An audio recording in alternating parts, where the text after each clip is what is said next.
Learners and students, आज हम बात करने वाले हैं इस लेक्चर में कंज्यूमर बिहेवियर की बात करने वाले हैं और उसके साथ में उसकी जो थ्योरीज है, थ्योरीज ऑफ कंज्यूमर बिहेवियर, वो देखने वाले हैं।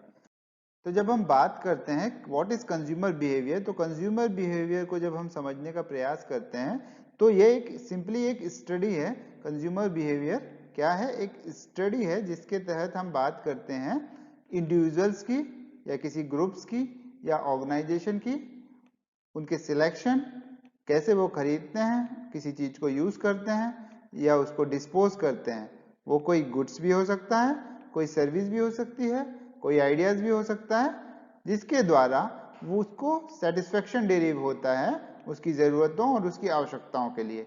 डेफिनेशन दी गई है कोटलर के द्वारा। अगर आप डेफिनेशन को particularly in terms of language बात करें तो it is consumer behaviour is the study of how individuals, groups and organisation selects buy use and dispose of goods and service, ideas और experience to satisfy their needs and wants. तो इसके द्वारा कोई भी consumer क्या करेगा, अब consumer का बिहेवियर की हम एनालिसिस करते हैं कि कंज्यूमर किस तरह या इंडिविजुअल किस तरह किसी चीज को सिलेक्ट करता है या बाय करता है। मींस अल्टीमेटली उसकी ब्रेन की या उसकी हम नेचर की, उसके बिहेवियर की एनालिसिस करते हैं, उसकी खोज करते हैं कि किस तरह वो चीजों को खरीदता है, किस तरह वो खर्च करने में विश्वास रखता है। ठीक है, तो दैट इज कंज्यूमर बिहेवियर।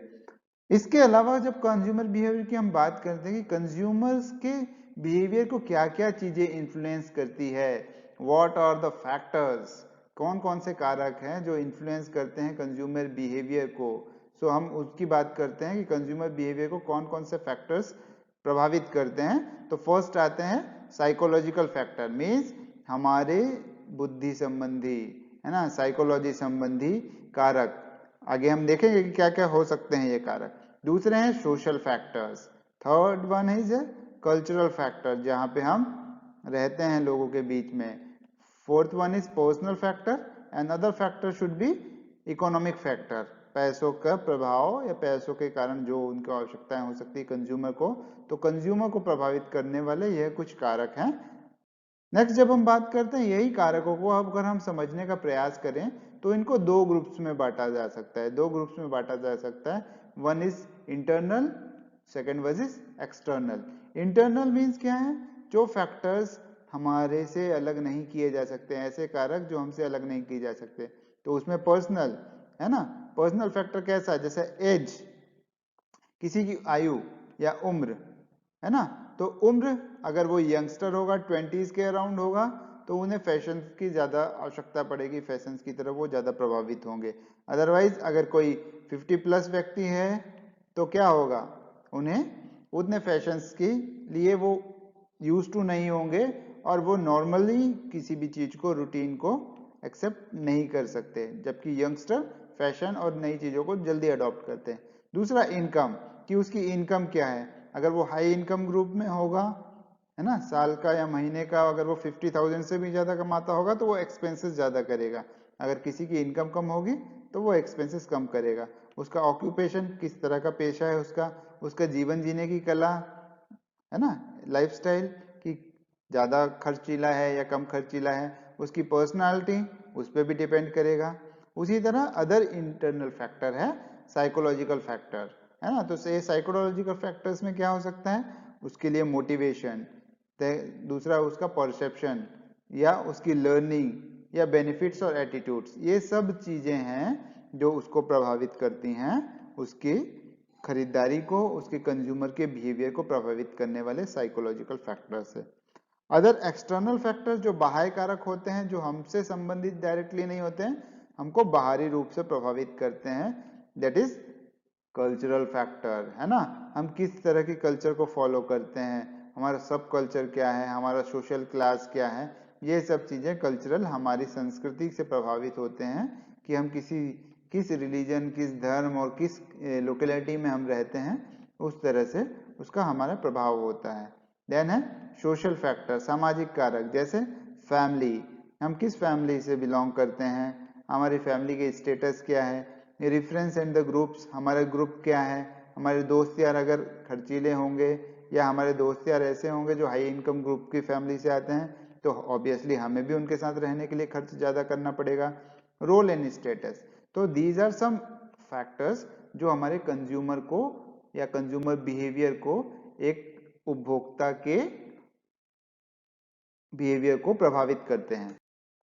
जब हम थ्योरी की बात करते हैं, कुछ सिद्धांत इसको समझने के लिए दिए गए हैं, थ्योरीज ऑफ कंज्यूमर बिहेवियर की हम बात करते हैं, तो थ्योरी को समझने के लिए जब हम बात करें तो सामान्यतः जो कंज्यूमर होता है वो अपनी डेली लाइफ के लिए बहुत से प्रॉब्लम्स के सॉल्यूशन के लिए कुछ चॉइसेस करता है, और यही चॉइसेस क्या होती हैं, इकोनॉमिक एक्टिविटीज कहलाती है। या तो वो इकोनॉमिक होगी या नॉन इकोनॉमिक होगी।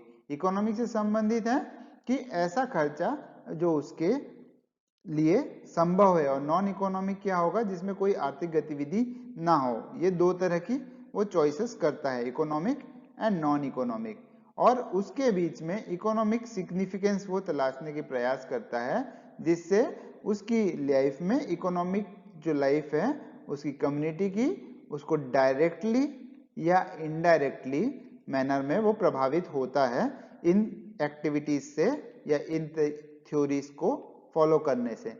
उदाहरण के रूप में अगर हम बात करें कि रोज का कल्टीवेशन करना है ना, गुलाब उगाना एक तरह से क्या होता है, कुछ लोगों का शौक होता है, परंतु अगर उसी को हम कमर्शियल रूप में हम बेचने के लिए लगाएंगे, ग्रोइंग रोज हॉबी की तरह ना लगा के अगर उसे हम कमर्शियल बेचने के लिए व्यापार के हिसाब से लगाएंगे, तो वो कैसी चॉइस हो गई, इकोनॉमिक चॉइस। परंतु अगर उसको हमने हॉबी की तरह लगाया तो वो कैसी चॉइस हो गई, हमारी नॉन इकोनॉमिक चॉइसेस। तो ये डिसीजन इकोनॉमिक डिसीजन होता है जो हमारे चॉइस हम करते हैं हमारे एक अल्टरनेटिव्स के रूप में।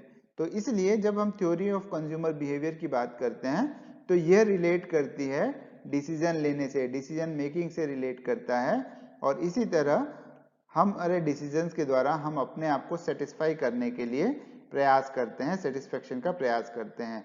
और थ्योरी ऑफ कंज्यूमर बिहेवियर यही समझाने के लिए बनाया गया है, थ्योरी ऑफ कंज्यूमर बिहेवियर, कि किस तरह हम डिसीजंस लें जिससे हम अपने आप को सेटिस्फाई कर सकें। ये हमने प्रीवियस लेक्चर्स में भी देखा हुआ।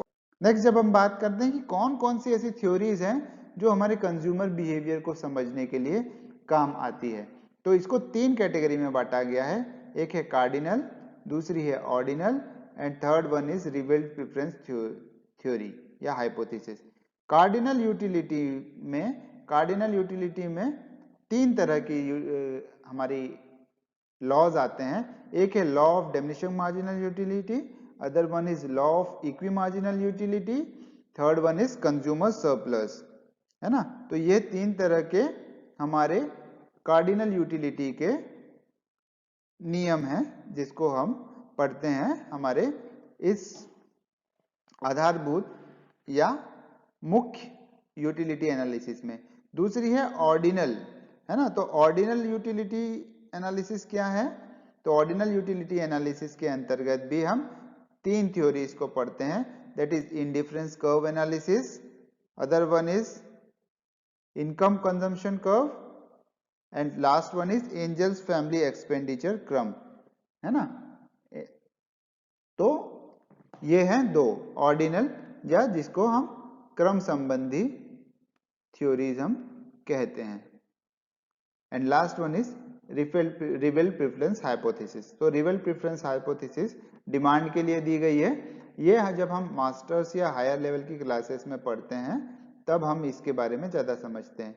अभी खास करके जब ग्रेजुएट लेवल की हम बात करें तो law of diminishing marginality, equimarginal utility, consumer surplus and indifference curve, ये मुख्यतः हमें ग्रेजुएशन के सिलेबस में कवर करना होता है। अदर देन मास्टर सिलेबस में हम इनको डिटेल में पढ़ते हैं सभी थ्योरीज को। अगर आपको जो भी डाउट हो आप कमेंट करके बताइए। Hope you like that video, like कीजिए और शेयर कीजिए। Thank you.